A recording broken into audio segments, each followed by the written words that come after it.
கிருஷ்ணா ஆறா ஸ்லோகம் பார்க்கலாம். ஏதத் யோனினி பூதானி ஷர்வாணி த்யுபதாரய அகம் கிருத்னஸ்ய ஜகத பிரபவ பிரளயஸ்ததா.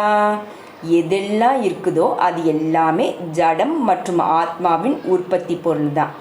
ஆத்மாவே படைப்பின் ஆதாரம். ஜடம் ஆத்மாவிலிருந்து படைக்கப்பட்டதாகும். ஆத்மா ஜட வளர்ச்சியின் ஒரு குறிப்பிட்ட நிலையில் உண்டாக்கப்படுவது இல்லை.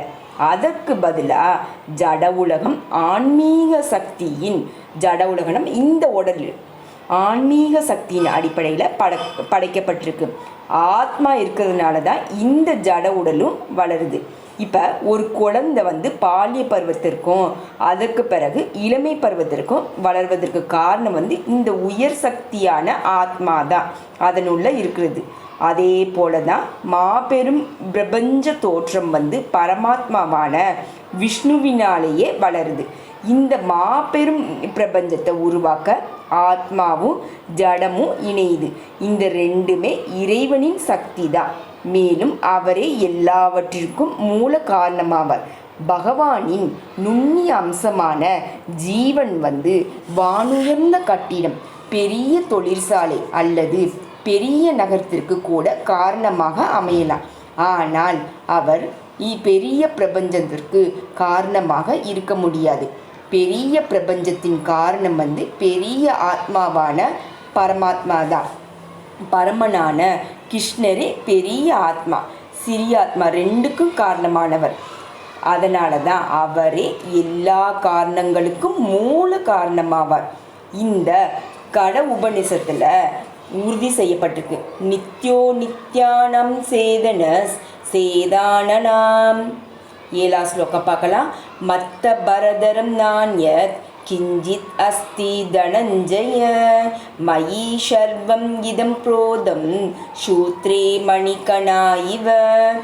பரம்பொருள் உருவமா அருவமா என்பதை பற்றிய தர்க்கம் பொதுவாக இருந்து வருது. பகவத்கீதையை பொறுத்தவரை பூர்ண உண்மை புருஷோத்திரமான முழுமுதற் கடவுள் ஸ்ரீகிருஷ்ணரே தான். இது ஒவ்வொரு படியிலையும் உறுதி செய்யப்படுது. பூர்ண உண்மை ஒரு நபர் தான் என்னும் கருத்து இந்த ஸ்லோகத்தில் குறிப்பாக வலியுறுத்தப்படுது. புருஷோத்திரமாகிய கிருஷ்ணரே பரம உண்மை என்பது பிரம்ம சம்ஹிதையிலையும் முடிவு செய்யப்பட்டிருக்கு. ஈஸ்வர பரம கிருஷ்ண சச்சித் ஆனந்த விக்கிரக. அதாவது பரம பூர்ண உண்மை புருஷோத்திரமாகிய பகவான் ஸ்ரீகிருஷ்ணரே தான்.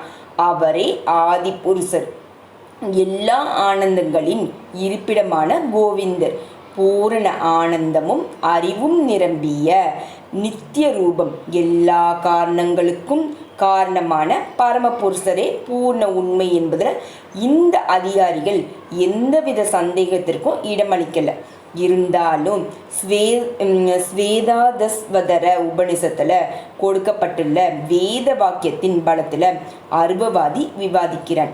ததோயத் உஸ்திரதரம் தத் அருபம் அனாமயம் ஏதத் விதுர் அமுர்தாஸ் தேவ பவந்தி அதேதர துக்கம் ஏவாபியந்தி. இந்த ஜட உலகத்தில் பிரபஞ்சத்தின் முதல் உயிர்வாளியான பிரம்மாவே தேவர்கள், மனிதர்கள் மற்றும் மிருகங்களுக்கு மத்தியில் பரமனாக கருதப்படுறாங்க. ஆனால் பிரம்மாவிற்கும் மேலே ஜட உருவம் இல்லாத எல்லாமே ஜட களங்கத்திற்கும் அப்பாற்பட்ட உன்னதமானவர் உள்ளார். அவரை பற்றி அறிந்தவர்களும் உன்னதமானவர்களாக ஆகிறாங்க. ஆனால் அவரை அறியாதவர்களோ கடவுளை பற்றி தெரியாதவங்களோ இந்த ஜட உலகத்தில் துன்பங்களை அனுபவிக்கிறாங்க. அருபம் என்னும் சொல்லிற்கு அருபவாதிகள் மிகுந்த முக்கியத்துவம் கொடுக்குறாங்க. ஆனால் இந்த அருபம் உருவமற்றது அல்ல.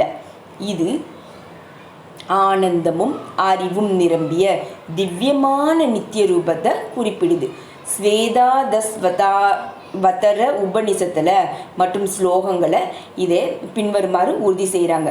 வேதாகம் ஏதம் புருஷம் மாகாந்தம் ஆதித்யவர்ணம் தமச பரஸ்தாத் தம் ஏவ வித்வாதி மிருத்யும் ஏதி நாண்ய பந்தா வித்யத்யனாய யஸ்மாத் பரம் நாபரம் அஸ்தி கிஞ்சித் யஸ்மானானியோ நோ ஜாயோஸ்தி கிஞ்சித் விருஷோ ஈவஸ்தபோ தீவி திஷ்டஸ் ஏகஸ்தேனத்தம் பூரணம் புருஷேன சர்வம். ஜடகர்த்துகளின் இருளுக்கெல்லாம் அப்பாற்பட்ட திவ்யமான பரமபுருஷ பகவானை நான் அறிவேன். அவரை அறிபவன் மட்டுமே பிறப்பு இறப்பு என்னும் பந்தத்தினை கடக்க முடியும். அந்த பரமபுருஷரை பற்றிய இந்த ஞானத்தை விட முக்திக்கு வேறு வழி இல்லை.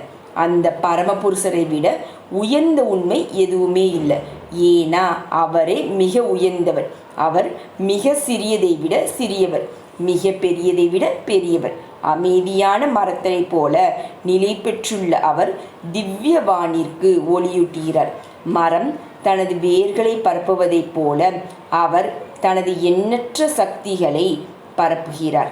இந்த ஸ்லோகத்தில் இருந்து ஜடம் ஆன்மீகம் எனும் 2 சக்தியை கொண்டு எங்கும் நிறைந்துள்ள பரமபுருஷ பகவானே பூரண உண்மை என்பதை முடிவு செய்யலாம்.